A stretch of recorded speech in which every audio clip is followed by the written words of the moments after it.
The Empire had conquered 17 star systems before they even noticed Earth. Their ships moved through the galaxy like hungry wolves, taking whatever they wanted and destroying whatever stood in their way. They had crushed civilizations that were thousands of years old. They had turned beautiful planets into mining colonies. They had enslaved billions of beings across dozens of worlds.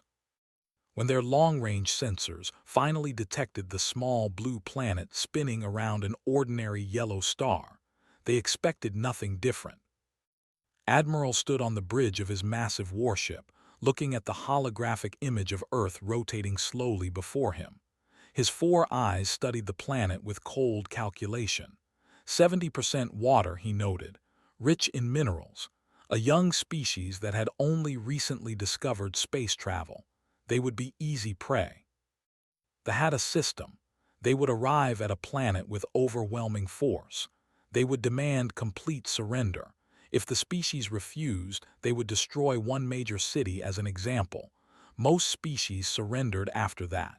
The ones who did not surrender learned quickly that the showed no mercy. Sent the first transmission to Earth on a quiet Tuesday morning. The message was simple and direct. It stated that Earth now belonged to the Empire. All humans were to lay down any weapons and prepare for inspection. Any resistance would result in destruction. They gave humanity exactly one standard cycle to respond. The world watched the alien message with a mixture of fear and shock. Leaders gathered in emergency meetings. Military commanders analyzed the alien ships hovering just beyond the moon. Scientists studied every fragment of data they could collect. But among ordinary people, something else was stirring. It was not just fear. It was anger. Dr. Maya was one of the first scientists to fully understand what they wanted. She had spent her entire career studying the possibility of alien life, and now that it had arrived, she felt sick to her stomach. They had transmitted their demands along with a historical record of their conquests. They wanted humanity to see what happened to those who resisted. They wanted to break the human spirit before the fight even began. But Maya noticed something strange as she studied the alien archives. Every species that had conquered had one thing in common. They had all been peaceful. They had all chosen to avoid war whenever possible. They had all tried to negotiate and reason with their attackers. They had never faced a species that simply refused to stop fighting. The United Nations gathered for an emergency session. Representatives from every nation on Earth sat in the Great Hall, watching the countdown clock on the wall. They had only hours left to respond to the alien ultimatum. Some argued for surrender. They pointed to the massive alien fleet and the impossibility of victory. Others argued for negotiation. Perhaps they could offer the aliens something in exchange for peace. But then General Stone stood up to speak. He was an old soldier who had fought in 3 wars and survived them all.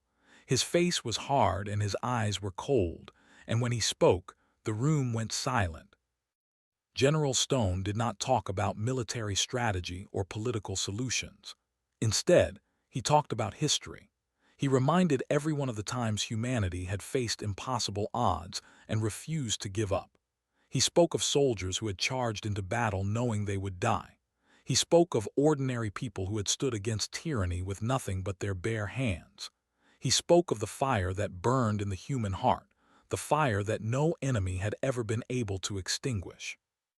When Stone finished speaking, the vote was unanimous. Earth would not surrender. The response message was sent to the fleet exactly 1 hour before the deadline. It was short and direct. It stated that humanity would not bow to any alien empire. It stated that any attack on Earth would be met with total war. And it ended with a simple warning that echoed across the cold void of space. It said that humanity does not forgive and humanity does not forget. Admiral received the message and felt something he had not felt in centuries: confusion. No species had ever responded to thee in such a way. Every other civilization had begged or pleaded or tried to bargain. But these humans had essentially told him to prepare for a fight. Decided to teach them a lesson. He ordered his fleet to move closer to Earth and selected a target for demonstration. that would destroy one city, just as they always did. Then the humans would understand their mistake and surrender. The first weapon struck New York City at exactly midnight. A beam of pure energy descended from the sky and vaporized everything in its path. Buildings that had stood for centuries turned to ash in seconds. Millions of people died before they even knew what was happening. They expected the humans to surrender immediately after seeing such destruction. But something unexpected happened. Instead of messages of surrender, they received something else entirely. Every radio frequency on Earth suddenly filled with the same message, repeated in every human language. The message was simple. It said that for every human life lost, a life would be taken in return. It said that there would be no peace. It said that humanity would hunt thee across every star and every galaxy until the debt was paid in full. Admiral dismissed the threat as the desperate words of a dying species. He ordered his ground forces to begin the invasion. Thousands of soldiers descended to Earth in dropships, expecting to find terrified populations ready to be enslaved. They found something very different. The humans did not run. They did not hide. They did not beg for mercy. Instead, they fought with a ferocity that they had never encountered before. Soldiers attacked the alien invaders with every weapon available. Civilians picked up rocks and broken glass and anything else they could use as weapons. Even children threw stones at the armored aliens. They had superior technology. Their weapons were more powerful. Their armor was stronger. But they had never faced an enemy that simply refused to stop fighting. For every human they killed, 10 more seemed to appear. The humans attacked in waves, wearing down the alien soldiers with sheer numbers and relentless aggression. Captain Vex was one of the officers on the ground. He had conquered 12 planets during his career and had never felt fear before. But as he watched his soldiers falling to human attacks, he began to understand something terrible. These creatures were not like the others. They were not fighting to survive. They were fighting to make the pay for what they had done. The ground campaign stalled within days. Soldiers began refusing to leave their ships. Reports came in from across the planet describing human attacks that made no tactical sense. Humans were sacrificing themselves just to take out single soldiers. They were attacking supply lines and communication centers with suicide missions. They were turning their own cities into death traps filled with explosives and ambushes.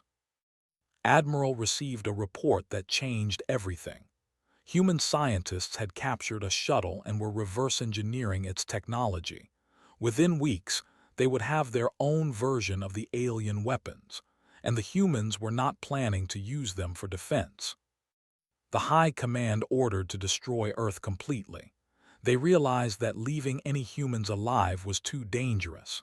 The species was too aggressive, too unpredictable, and too willing to sacrifice everything for revenge. The only option was total extinction. But when moved his fleet into position for the final attack, he discovered that the humans had not been idle. During the ground fighting, human engineers had been secretly building something. They had taken every nuclear weapon on the planet and combined them into a single massive device. They had aimed it directly at the flagship. The message that followed was broadcast across all channels. A human woman appeared on the screen. Her face was covered in blood and dirt, but her eyes burned with cold fury. She explained that the device was already counting down. If they attacked, it would destroy both the human planet and the entire fleet. But she offered them one chance to leave. Admiral stared at the screen in disbelief. The humans were threatening to destroy themselves just to take the with them. It was madness. No rational species would ever make such a choice. But as he looked into the woman's eyes, saw something that made his blood run cold. He saw the absolute certainty that she meant every word. The humans were not bluffing.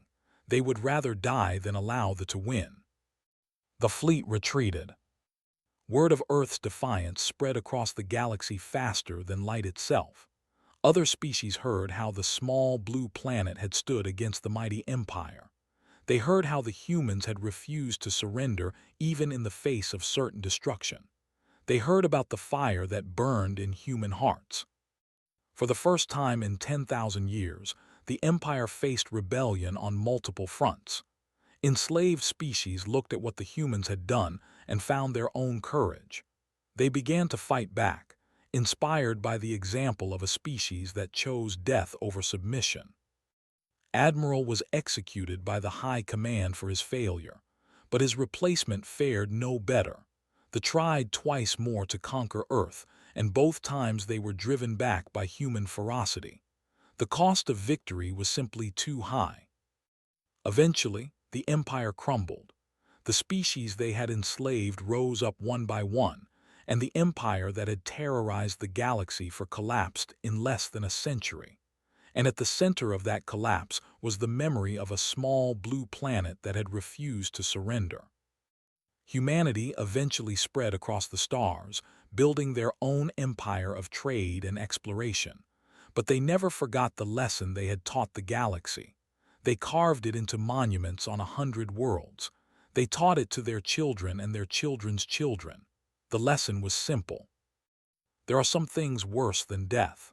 There are some wounds that never heal, and there are some species that you should never, ever make into enemies, because humanity does not forgive. Humanity does not forget, and humanity always pays its debts in full. The galaxy learned to live in peace with the humans, not because they loved them, not because they trusted them, but because every species in the galaxy remembered what happened to the. They remembered the fire in human eyes, and they knew better than to light that fire again. Earth still floats through space, spinning around its ordinary yellow star. The scars of the attack have long since healed. New cities have risen where old ones fell. But in every human heart, the fire still burns. It waits quietly, hoping it will never be needed again, but ready to ignite at a moment's notice if anyone is foolish enough to give humanity a reason to fight. Because the galaxy learned an important truth during those dark days. Humanity gave the one warning, just one, and they did not listen. They paid the price for their arrogance with the blood of their empire, and now their name is nothing but a cautionary tale, whispered by alien parents to frighten their children. Do not anger the humans. Do not threaten their world. Do not harm their children, because humanity does not forgive, and the galaxy will never forget what happens to those who do.